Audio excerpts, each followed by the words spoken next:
രക്തസാക്ഷി സ്മൃതി കുടീരങ്ങളിലെത്തി ജ്വലിക്കുന്ന ഓർമ്മ പുതുക്കിയാണ് കാസർകോട്ടെ LDF സ്ഥാനാർത്ഥി MV ബാലകൃഷ്ണൻ മാസ്റ്റർ പര്യടനം തുടങ്ങിയത്. ആവേശോജ്വല സ്വീകരണമാണ് ഓരോ കേന്ദ്രങ്ങളിലും നൽകിയത്. നാളെ കല്യാശ്ശേരിയിലാണ് പര്യടനം.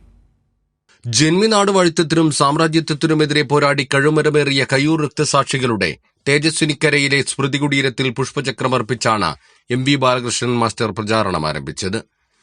LDF ജില്ലാ കൺവീനർ KP സതീഷ് ചന്ദ്രൻ ഉദ്ഘാടനം ചെയ്തു. LDF നേതാക്കൾ പങ്കെടുത്തു. ചൂരിക്കാടൻ കൃഷ്ണൻ നായരുടെ സ്മൃതി മണ്ഡപത്തിലും പുഷ്പചക്രമർപ്പിച്ചു. തുടർന്ന് കോൺഗ്രസുകാർ തീയിട്ട് കൂട്ടക്കൊല നടത്തിയ ചീമേനി രക്തസാക്ഷികളുടെ ഓർമ്മകൾക്ക് മുന്നിൽ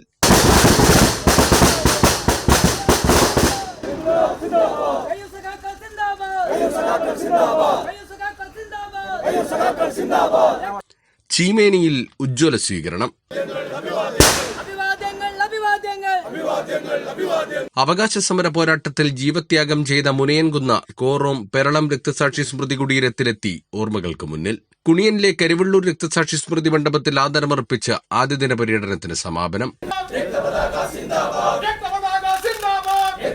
ബുധനാഴ്ച കല്യാശ്ശേരി നിയോജക മണ്ഡലത്തിലെ പ്രധാന വ്യക്തികളെ കണ്ട വിവിധ സ്ഥാപനങ്ങളിൽ സന്ദർശനം നടത്തും.